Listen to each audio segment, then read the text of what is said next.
In the wake of the Brussels bombing, Ted Cruz and Donald Trump said some pretty awful things about what they think should be done in response to that act of terrorism.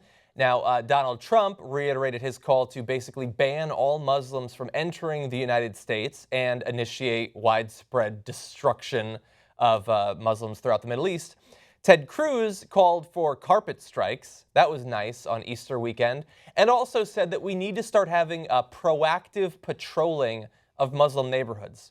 Now he has, in the time since then, backed off a little bit, and every time he backs off, he recalls again that we need to patrol these neighborhoods. So he keeps saying, I'm not actually saying we should, but we should go into these neighborhoods. It's not profiling. Now, you might be surprised to find out that not everybody thought that that was a great idea, to have police go into certain American neighborhoods expecting to find terrorists there. By the way, I looked into it. None of the Brussels terrorists currently lived in a Muslim neighborhood in America.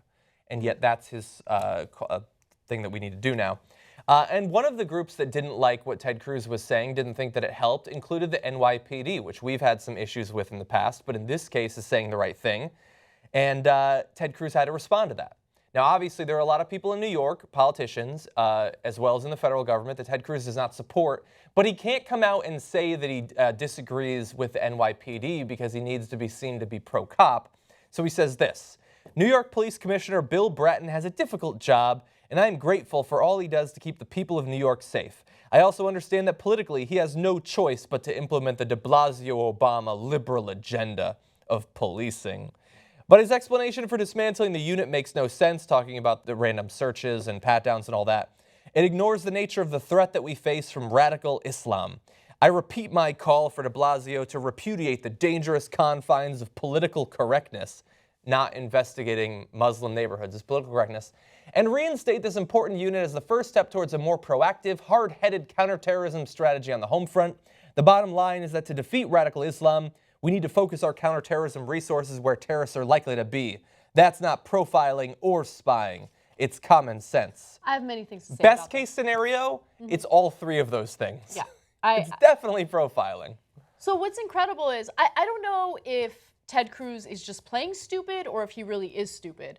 But the reality is, under Obama's administration, the New York Police Department would basically stalk Muslim students, college students, when they would go on like rafting trips and things like that. They would literally infiltrate Muslim college groups looking for terrorists, right? So to make this statement about how de Blasio and Obama are going out of their way to protect these terrorist Muslims is ridiculous. In fact, Obama went above and beyond by getting federal agencies to work in cahoots with the NYPD to spy on completely innocent Muslims, right? And you know what the program did? You know what kind of information or intel it yielded that was helpful to counterterrorism? Zero. Okay, zero. In fact, the Obama administration got a lot of heat for that program. So to make this statement about how, oh, I'm stronger when it comes to counterterrorism than Obama is, Obama expanded Bush-era policies, okay? Part of the reason why there's so much hostility toward the United States is because Obama keeps doing these drone strikes and state signature strikes in Middle Eastern countries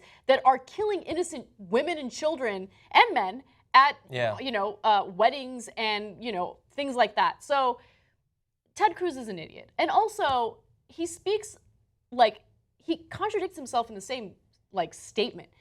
You talk about, oh, it's not profiling. I'm just saying that they should go into these neighborhoods and keep an eye on these Muslims. That's not profiling. That's profiling, right? You need probable cause. Yeah. We already have laws in place that allow us to investigate people if there are issues, right? If there's probable cause. You can't just go into neighborhoods and start investigating innocent people without probable cause. Then you live in a police state. And if that's what he wants, then he should just be honest about it. Yeah.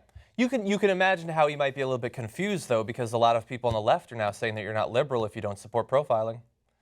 And so maybe he's bought into some of that hysteria as well.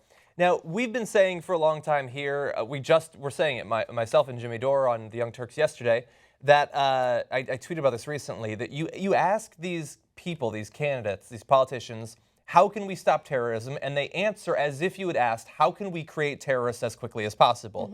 And we try to make the case that the policies that they pursue, like Ted Cruz saying there should be carpet bombing, will only create more extremism in that region. But, what do we know? We're not experts. But thankfully, Susan Hassler is. She had a career at the CIA for over 20 years in the years leading up to and after 9/11.